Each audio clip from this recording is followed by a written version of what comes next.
Hey everyone, welcome to another episode of Perfectly Mentored. I'm your host, Jason Portnoy. My guest today is the godfather of Facebook ads, a good friend of mine, someone I respect tremendously in this area, someone I look up to, someone I learn a lot from. The man behind the bully method, shotgun, 388, cloud, sneak attack. These aren't football plays. These are methods to get you rocking and rolling and really scaling your Facebook ads. Tim Burd, the legend, welcome to the show. Well, thank you for having me, Jason. I appreciate it, and I apologize it took me so long to get on here. No problem. You're a busy man, and you're doing great things, so totally cool. For the people who don't know who you are, who haven't been in the Facebook ads community, which is a lot of the listeners here, why don't you give a little bit of your background of how you got started in all this? Sure. So I'll just start from the top then, I guess. I was started building computers and whatnot when I was like 13. I was like a total nerd. Then I tried to be like cool in high school, so I like got away from the computer stuff for a bit. Then let's see, it was like senior year. My little brother found a way to make money online from just working from his bedroom. And at the time I was mortgage broker, and I was going downtown in a suit every day to Chicago, working in an office, doing the 9 to 5. And I was making pretty decent money, especially for being 18 years old. But I wanted to work online too. I had my tech roots and my geekiness that I really wanted to take advantage of.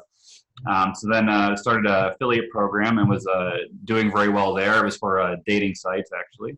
Then fast forward a few years, then I went kind of more mainstream with affiliate networks, like doing stuff like credit reports and mortgage offers and the normal stuff, if you will, normal offers you see all the time on the internet. Then I decided that I wanted to own my own offer. So then I started I built a business where we sold leads to attorneys. Social Security disability leads to start, and then we ended up selling that company, and then doing after that medical class action lawsuit leads, which is those commercials you see that are like did you have a heart attack? You may be entitled. Did you take this medicine and have a heart attack? You may be entitled to compensation.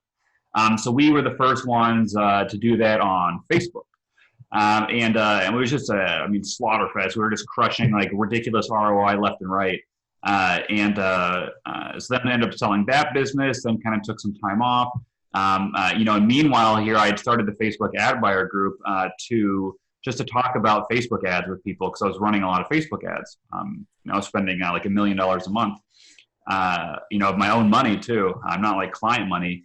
And I think that's what made me pretty good at Facebook ads, was spending so much money on it, and trying to optimize with not very much amount of data. For any of you guys out there that might know a little bit about media buying, it's all about the data. And when you're running leads like I was, when it's $300 to $1,000 a lead, you're not getting a lot of data, even if you're spending 10K a day. That's like 100 leads, 100 conversions, right? So so I had to really kind of work with what I was given.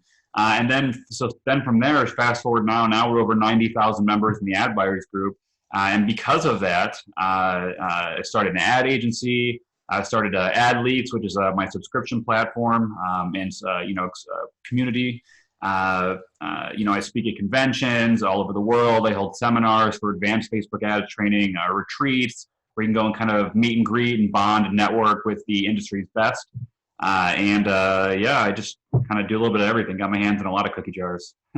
I love it. And something that I truly respect about you, what we have in common also is, before I ever touched any client money on running ads, I've run ads myself with my own dollars. And you didn't just start a Facebook ad agency or an ad agency because it was a cool thing to do, or that some guru told you, here's a quick way to make some money. You actually decide to monetize something you're passionate about and something you're good at. Well, yeah, people have been asking me for years, literally in the group, like, hey, can you run my ads for me? And I was like, no, that's not my business model. Like I run my own ads. We have my own business. If you have a question, happy to answer it, or you can come to a training and I'll train you how to do your ads better. But it was never my business model. So eventually I just made it my business model.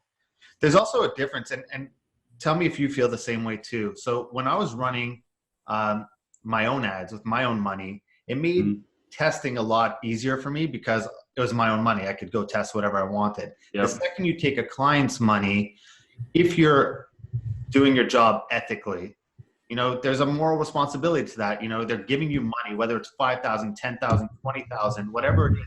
You're playing with another person's money. And I feel like a lot of media buyers these days don't really take that into consideration, and they'll splash it around. They'll do certain things. But when you started taking clients' money, did you feel that like obligation, that moral responsibility to them?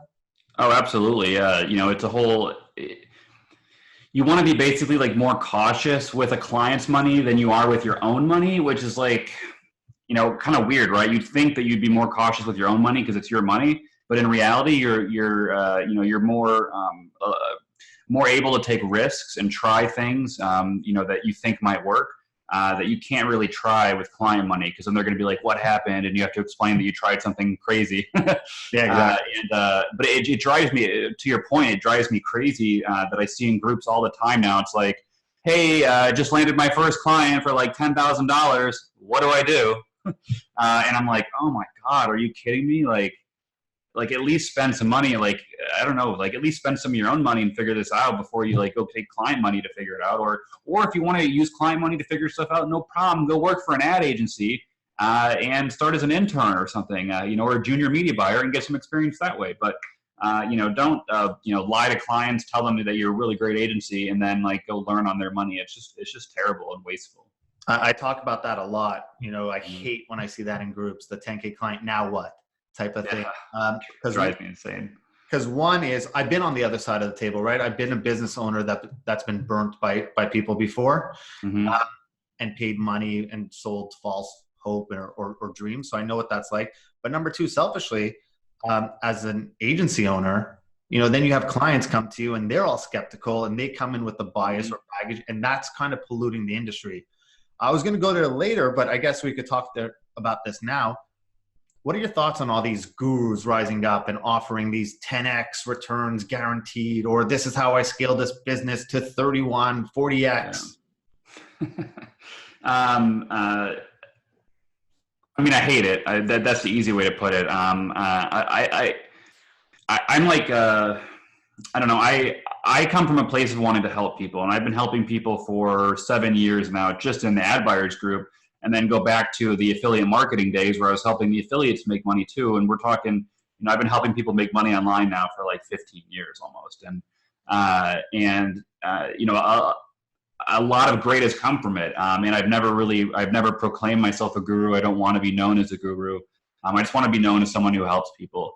And then I see all these ads in my news feed and, posts like, oh, is this guy legit? Is this guy legit? And then I see, all this, just so much stuff come out about these people that are basically either they had a one-hit wonder, and they had one good campaign where they took some screenshots and now they're a guru, or they, even worse, Photoshop those results, or take yours or another guru's results and use them as their own.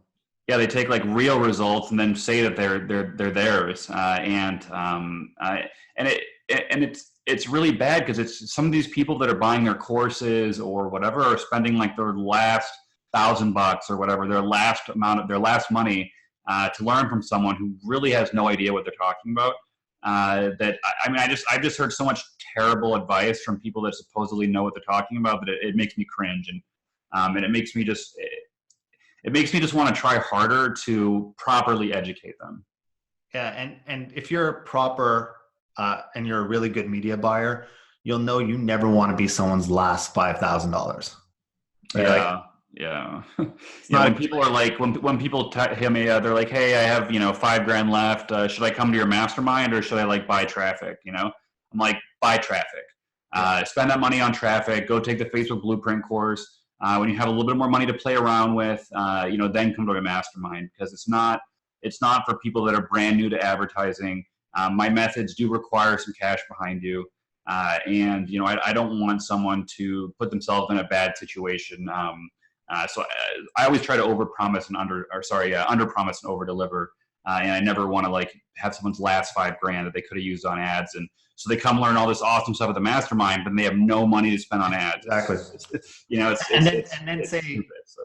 Tim's methods don't work. Right. Yeah. My methods don't work because I only spend $5 a day testing them. Exactly. Given what's going on with Facebook the last month and a half, right? It's been, you're in all these communities just like I am. It hasn't been fun. It hasn't been great. Facebook's been a little bit, to be nice, finicky and volatile. Yeah. Let's hear from you. What's the current state of Facebook ads in your mind right now? So I mean, I could go a million ways with that, honestly. I see that they're obviously trying to push a privacy angle. They're simultaneously trying to push people into groups, which is great. I love that part. And then also we're coming closer to mandatory CBO in September here. And meanwhile, Facebook's also rolling out all these they updated the ads manager. They're updating the audiences section. They're just constantly adding new features. And their credo or whatever is like move fast and break things, which is like totally cool, I guess, if you're like updating the way a profile looks. But when you're moving fast and breaking our advertising campaigns, Facebook, it drives us freaking insane. So, in general, though, I'd say Facebook's going in the right direction, absolutely. And they're continually adding new placements, new features, and I think CBO, although it is kind of wonky right now, I think will be a lot better in 3 months when it's mandatory. Facebook, as far as being glitchy, it's definitely been like more glitchy than normal the last like month and a half or so. But if you've been doing this long enough, like me and you have, I mean, you see all the time that it's up and down with Facebook. So hopefully it'll be a little back to normal breaking soon, and then have at least maybe a few months of kind of steady ride, steady flow before it gets really wonky again. But at this point, I've just kind of gotten used to things being weird. So what are you telling your clients right now? Well, we're trying a lot of things with clients. So what we're finding working best right now is still ad set budgets, and not a ton of CBO. CBO was working better like a few months ago, but lately it's been ad set budgets. So we're pushing ad set budgets more, and so our clients really aren't having bad results; they're having great results. And so what we're doing strategy wise, what I recommend that you do, everybody out there listening, is stick with ad set budgets until maybe like early August, something like that, where basically you have 30 days left until CBO. That's when the CBO is going to be, that's when you should basically start getting into CBO, because that 2 months from now to then is going to make CBO a lot better, because the way that machine learning works, and that's what it's based on, is it gets like better, whoosh, really good. It's exponential. So the longer you can wait, basically, the better. So I agree. I'm fully off of CBO at this point. For myself and most clients. People say this all the time: does Facebook ads work for my market, for my demographic, for my audience? Aside from the MLM and the CBD and all the other and porn and all this stuff, right, have you been in a market where Facebook ads don't work? If I know any markets that Facebook ads don't work for, not really, actually. There's been some that were really tough to nail down. Like the one that comes to mind was a corn farmer lawsuit. And I was like, man, are there enough corn farmers on Facebook to make this worth it, And it was a lawsuit for corn farmers to sue Syngenta that makes GMO seeds, right? These seeds like screwed up their harvest, basically. So I'm like, how can I target corn farmer? Or even on Facebook. So I type in like farmers and I try that. It does terrible. But then, little gold nugget for everyone watching, I went to data.gov, which is a free site, and it gives you like a ton of data about US. So what I did was I just found the zip codes of all the top corn producing zip codes, because they have data on this. I guess that's our tax money at work for you, right? But so I just plugged those zip codes in, and no targeting beyond that, and I was crushing it then. Even though the audience size was only like 100,000 people, but I pulled a lot of 7 figures of revenue out of 100,000 people, which is pretty crazy. So even I guess to your question, I didn't think that I could really target them on Facebook, but then I found a way. So it wasn't that they weren't on there; it was that it was harder to target. So I think 99% of the time that you can use Facebook, to find your ideal crowd, There's probably like a business here or there, maybe that you can't really do that well on Facebook, but I haven't found any yet. I just don't want to never say never thing. For the listeners listening in, if you're a lawyer or a plumber and you're sitting there saying my audience isn't on Facebook, oh my God, they definitely are. Yeah. Facebook ads don't work for me. You crushed it with corn farmers. So yeah, and I mean, I'm sure your audience is on Facebook. Well, I had a lot of lawyers as clients also, and we did everything from divorce leads, wage comp leads for people that weren't being paid enough, all these like medical malpractice lawsuits, DUIs. I mean, you name it. And then for any local businesses, it crushes, like plumbers or hair salons or restaurants, pizza joints, you name it. It crushes. So if you're any type of business, honestly, that's B2B or B2C, honestly, if you're like any type of business and you're not taking advantage of Facebook ads, you're just literally throwing your money away or not making it. Like if you don't like making money, that's totally cool. But your competitors will. And if you don't jump on it though, it's just like people are seeing the transformation where, you used to be able to just advertise on like TV and billboards and be good to go. But now with the internet, right, a lot of, I think more, for the first time, if I recall, for the first time ever, 2018, digital ad spend was higher than traditional ad spend. Was it 2019? So this year is going to be the first year. They said 2018 would have done it if it wasn't for the election, the midterm elections. Okay. So yeah, we're basically right at the cusp now, though, where digital advertising is overtaking traditional advertising.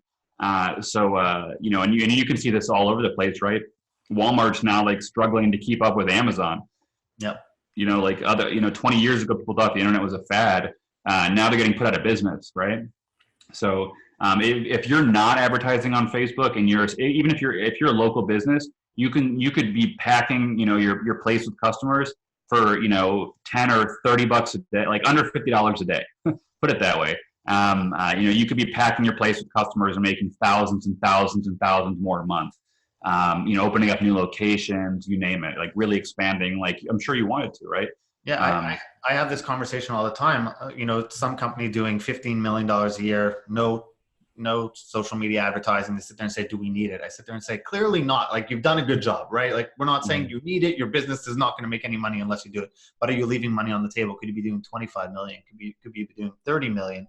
The answer is yes. You're leaving that money on the table. But like Ryan Dice said, we're witnessing the biggest land grab ever in terms of attention. So if you're not going out there advertising, like you said, to your point, your competitors are, and they're just acquiring everyone. Yeah, it's even my father's business. I've been he works for Yuasa, which is like a big machine tool company. They've been around. They're a Japanese company, been around since the 1600s. It's one of like the oldest companies in the world.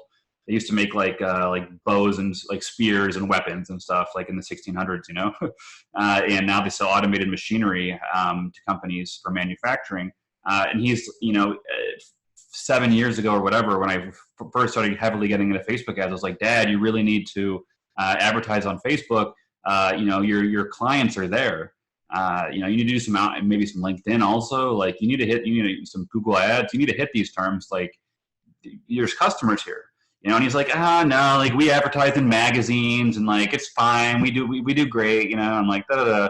Now, fast forward here 7 years later, and he's like, yeah, it's like I'm trying to find a social media guy to like handle our ads, and none of these guys know what they're doing, and da da da. I'm like, yeah, I told you. See, I told you. but even he's finally coming around, and he has like me for a son. Like I can't even imagine some of these people that are, traditional business owners also that don't have a Facebook marketer in their family, I can't even imagine how you guys got to get on it like now. Like hire Jason, hire an agency, like hire somebody and get on it right now. And I know you're a Facebook ads guy, but how important is diversification right now? I'd say diversifying your ad spend is more important than ever now as Facebook costs rise. I still think Facebook is still my favorite. But only running on Facebook, only running on Facebook would be doing a disservice to yourself. You should be at the very least retargeting on native YouTube Google Display, and so on. At the very least, if not running cold traffic there too. But you want to be these days especially diversified, because costs on Facebook keep going up, and costs on pretty much all the platforms are keep going up. But there's big opportunities right now in I'd say YouTube and Snapchat are probably the two biggest right now. Snapchat probably not as much as YouTube because the demographics are not as wide, but a lot of opportunities, and people should definitely be diversifying. Absolutely. And what about we talk about where Facebook's going, and in terms of rising costs, how important is it for people to really build a brand and put a long tail approach to what they're doing versus how it used to be, even a few months, 6 months ago, or let's say 3 years ago, where you could have just gone, hey, buy my product, and you would have crushed it, versus now? Absolutely. So I push this also at my masterminds and in my speeches and everything, that, like you said, like a year ago, 2 years ago, you could just throw up a store with no branding and boom, you could be profitable pretty much day one, selling even crappy products, right? But now with costs going up, and this exact same thing happened on Google, I don't know exactly, 5 to 10 years, it's been many years, but at least 5 years ago. The same thing happened where affiliates and people with essentially no brands with their products got pushed out of the market, and the only people that can afford it, afford the higher cost of the ads now, are the actual brands that own the offers. They own their brand, so they can afford to pay more for a customer. So now I see the same thing happening on Facebook, where if you don't have a good customer lifetime value, if you're not upselling, if people aren't coming back to buy from you, if you don't have some sort of subscription model built into your business also to get a higher lifetime value, you're gonna get pushed out of the market soon. And you need to plan for that now. You really need, you have enough time if you start right now. And it's absolutely crucial. So literally, if you don't, you'll go out of business, just like Sears. Are you afraid CBO is going to do that for small businesses, that it favors bigger ad spend? I mean, the algorithm in general favors more data. So as a byproduct, because of that, it indirectly favors larger budgets like that. But Facebook has always been a kind of a champion of the little guy when it comes to local businesses. They love local businesses, and there's a ton of them, right? I think there's like 30 million local businesses in the U.S. alone. And there's only, I think, roughly 6 million advertisers total on Facebook. So, and I'm sure not all of those are unique either. So maybe there's like 4 million unique or 5, right? So that's just even a kind of a small percentage of just the U.S. I don't think that, and local brands are going to be just, paying, there's $15 a day kind of budgets, which make a big difference for them. But that can be carved out, of a nationwide big brand budget, no problem. And there's still lots of opportunity. There's still lots of opportunity internationally as well. Costs in the U.S. are the highest, but then other countries are significantly lower depending on the country. And what I love about Facebook is they keep rolling out new placements, which is really nice, which helps keep the costs from going up too much or too fast, rather, I guess. Whereas with Google, right, you only have your search engine page, the search engine results page, or SERP page it's called, and there's only like the 3 results there, some on the side and a couple at the bottom. Those are the spots, right? They don't really have a lot of other spots. They do through the Google Display Network and whatnot. But with Facebook, they bought Instagram, so now there's all that Instagram, feed. Now they own WhatsApp also, so now they're starting to integrate ads there. They're starting to integrate ads in Messenger, and where I think. I don't know if this is a question you're going to ask me later. I'm just going kind of talking, but where I think Facebook is going, and I think it's brilliant, is their investment into Oculus many years ago, the virtual reality platform, and they're still ahead of everyone else right now, virtual reality wise. Pair that with a social network of over 2 billion people, and that makes for a lot of ad space in a virtual world coming soon. So. I don't know if it's going to take a few years or whatever, but I'm really excited for that, and I think that's going to open up a ton of new options in inventory. I think I was actually having this conversation a couple of months ago that about the same exact thing. That imagine putting on a virtual reality headset and going to see New York, but this time the billboards are what advertisers paid for those spots. So it's no longer the big brands like in Times Square. You're walking through a virtual reality version of Times Square, but you're seeing ads that people are buying of like other brands on there. Yeah, that's amazing, right? Yeah, I think that's super, super cool. Look, you audit a ton of accounts. You have all these groups. You get hit the same questions over and over. So you see a lot of people's problems, a lot of what people are complaining. Where do most people go wrong when it comes to Facebook ads? That's a good question. Where do most people go wrong when it comes to Facebook ads? Probably, I'd say one of the biggest mistakes would be not investing properly in creatives. They'll just slap an image with a white background on there and then, throw a bunch of money behind it and hope it wins. And that's kind of a losing strategy. Even if you do everything else great, if your creative sucks, you're not going to have a good, you're not going to have a good campaign for the most part. So, what I'd recommend is people, invest at least a little bit of money. It doesn't even have to be a professional video. You can even use your iPhone and shoot some quick stills, and then use something like Animoto or one of those online web platforms to kind of build yourself a quick little easy breezy video. You can even use Facebook's built-in features. So it doesn't have to cost a lot, but you do need at least a video or two to get going. Whereas before you could get away with images only. And then I'd say the next biggest thing that people kind of screw up on is cutting too early, or pausing their campaigns or ads or whatever too early.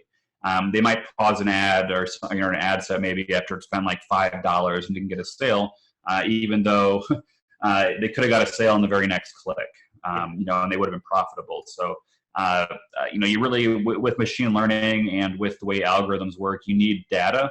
So when people cut things off without enough data, it just, they're just doing themselves a disservice. I agree. I think I was going to say spending and not spending enough.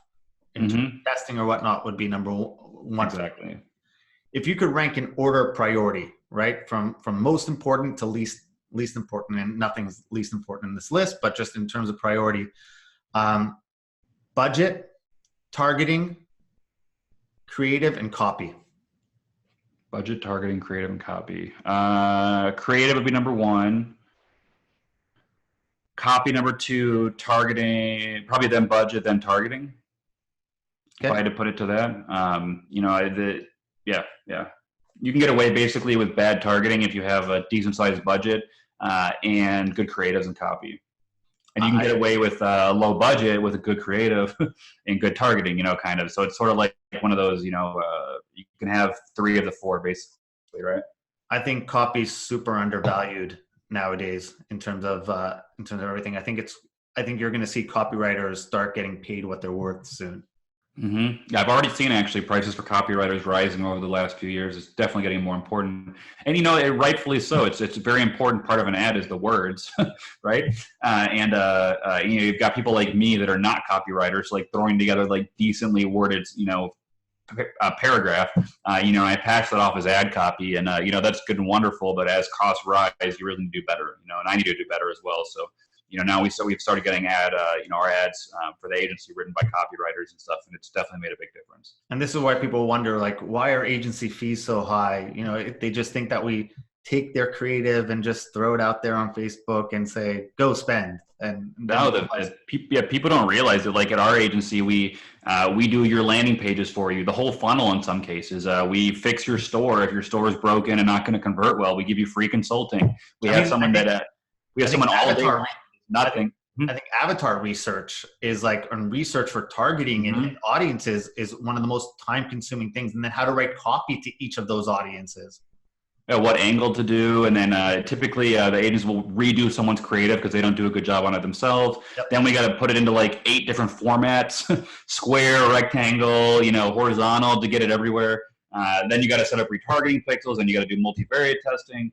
Then we have someone on staff also that does nothing but comment management, because when you're running volume, or even not volume, but you still use comments coming in on your ads, if you don't respond to those, your ads are not going to perform nearly as well as they could.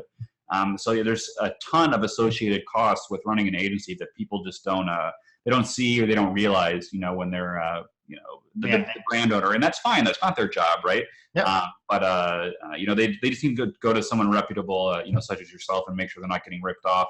Because, as to your earlier point, there's a lot of people that right now are running agencies that shouldn't be. So, yep. Look, I say this all the time. I think there are people who shouldn't hire agencies, clients who shouldn't hire, people who shouldn't be in a position to hire agencies at this point, and agencies that shouldn't have any clients, right? I think it works both ways. Well, yeah, and I think natural selection will kind of weed out those people that shouldn't have agencies. Eventually, maybe it'll take a little while, but yeah.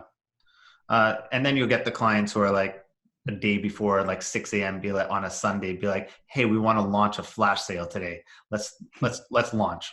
I want to get a little bit tactical for a second. It's going to be hard because I guess the only way to do it is break it down for rookies and a little bit more advanced. If you're just getting started on Facebook, what are some of the best practices for newbies right now? Like, what's your top advice for them? So for newbies, it would be, and even if it's advanced, someone advanced, my advice is kind of the same actually, for a new campaign at least, where you don't have really any data, you're just starting it, is to do my 3-8-8 method. But then probably, I'm updating that in the next couple months actually for a speech I'm doing soon. So I'll just tell you guys all now, I would rip out the video views campaign part of the 3-8-8. So basically what it comes down to is just one conversion campaign. With at least 8 ad sets, with at least 8 ads per ad set. So basically, whether you're new or advanced, you need to try, at least 8 different ads with different headlines, different images, different videos, whatever, a bunch of different stuff, and at least 8 different targetings, right? 8 ad sets, and then see how that works. And then you just kind of optimize from there. If you see that, one specific, demographic or whatever is doing better, you can kind of gear things more towards that. You see kind of which creatives are doing better. And one thing that I've seen working really well lately, especially, has been dynamic creatives. So you could actually cancel all the 8 ads and just do one dynamic creative ad, and then just make sure you do 2 or 3 headlines, a couple of videos, a couple ad text copies, and boom, there's your 10 or there's 10 or 12 ads for you. So basically, I would just do probably at least 8 ad sets on a conversions campaign with dynamic creatives, which sounds complicated if you're brand new to ads. But if you go into Facebook and create new ads, it's easier than it sounds basically. Once you kind of get into the actual system. But that would be my advice on how to get started. What if someone wants to get started on manual bidding? Let's break it down for rookie. What are the different ways you can manually bid on Facebook? Oh, there's so many ways. You can bid high and then lower it. You can bid low and raise it. You can bully, my bully method, where you bid really high and bully people out of the audience because their costs go up too high. So then they end up pausing. If you're just starting out, I wouldn't manual bid. I would just do auto bid. But then once you get to the point you are comfortable with auto bid, you can then start some manual bidding. I would just start your bid out around probably on a cost cap or lowest cost, and just kind of bid near your CPA or your cost per acquisition for those of you guys who might be a little newer. So if it costs you on average, let's say $20 to get a sale, historically, then you'd want to start bidding around, $20 or $25 manual bidding, and just kind of start there. And then you'll see from there, you might be lower it or raise it depending on your results. But that would be just kind of the easiest way to start. And any quick tips for scaling for the advanced people out there? Yes. So scaling, I probably scale with ad set budgets, but then I really like a tool called Companion Labs, which breaks out your bidding into a bunch of different realms. So let's say that you're manual bidding $20 right now. It'll come in and say, okay, let's try $13.41, $15.83, $17.22, and it tries 13 different bids, all in a range. And then you can see kind of how each ad set does, because it's hitting different pockets of people. So that's one really good way. And then my surfing technique is my favorite for scaling, which works great with CBO or with non-CBO, but it's easier to explain on an ad set budget. So if you're doing regular ad set budgets, and you want to scale quickly, basically, if you have 8 to 10 sales at least, or conversions, 8 to 10 conversions by noon at the latest, you can then increase your budget, double your budget even, and you'll only see a small increase in your cost per conversion, but you're going to spend more money, so you'll net more profit. So you can literally like double your budget the same day, and then just come midnight, you could just reset it back to what it was and treat the new day as a new day. And again, you can scale it again the next day if you want, surf it up. So that would be the fastest way to scale, I'd say. Awesome. I don't want to take up too much more of your time. We'll end with this. I heard your podcast with Nick, and you guys were chatting, and one thing that I've always said, and we kind of touched this back, and I said we'd get to it later on, but we started with it, was the clients that come to you with the need for 5X or 10X, or they need that without realizing that, the lower you could go on return, right? The lower your need for return, the faster and more you could scale. And you got to monetize the back end, things you talked about. What are your thoughts on all that, and the need for a 4X, 5X? So that's a great question. And we have clients come to us all the time with these really high expectations. The biggest thing is putting their expectations down to reality, and setting their expectations properly. So, we go in and we look at their back-end monetization strategy. And if they don't have one, we're not taking them on as a client. If they say, hey, we expect 7X ROI, let's get started. We're like, nope. What's your current ROI or ROAS? 2. Are you making money at 2? Nah, we're breaking even, So then we might talk to them and say, hey, we can do it at 2 and scale it up higher, increase your ROI on the back end. If you have it, you need to have a back end, make your retargeting ads better and stuff. But if they have some big, crazy expectation of a really high ROAS, especially if they're like a no-name brand, that's just going to be a client you don't want to work with. It's the client that comes in that says like, hey, I'm only getting 1.5. I'd really like 2. And then you look at their ads and see their ads are crap. You look at their landing page and it's crap. Hey, I can easily optimize this. Those are the clients that are the best. Or they have like sales, but haven't really done anything on Facebook ads aside from just like some retargeting. You're like, oh man, I could really. Yeah. Perfect. Right. Yeah. And Josh from Snow, he was telling me that on most of the platforms he loses money, right? It's all part of the assisting them down the funnel to like, because I'll spend the money on all these different channels where I'm losing on Pinterest to get them on Snapchat, to get them here, to only buy on Amazon, which I don't even get them anyways after that. It's hard to attribute that. Yeah. Tim, thank you so much for the listeners here who want to learn more. Aside from me, from someone who's smart and someone I respect and someone I learn from, which is super important that the listeners know. Where can they reach you? How can they find out more? So a couple things. If you want to reach me, you can go to timburd.com.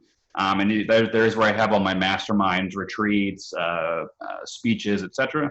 And then if you want a great community where you can learn all the advanced Facebook ad stuff that really only the high-end media buyers know, people like Jason and myself, that the general public isn't aware of, and even the general media buyers aren't aware of, is to join AdLeaks and go AdLeaks Platinum if you already have some experience, and AdLeaks Gold if you're brand new.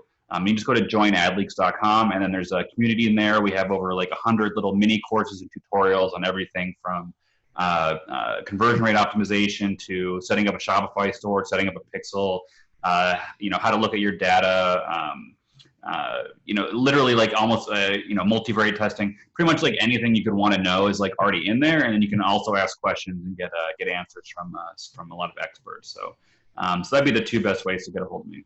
The community you built with AdLeaks and ad buyers and all that is truly remarkable. And in terms of this industry where there's so many snake oil salespeople and so many people trying to rip other people off, the fact that you've been able to go out of that says a lot about your character. Like, to rise above that and to build that type of community says a lot about your character, says a lot about you. Happy to be your friend, happy to keep learning from you. Thank you so much for everything you do and for doing this. Tim, thank you, Jason. I appreciate you having me on, man. It was a pleasure.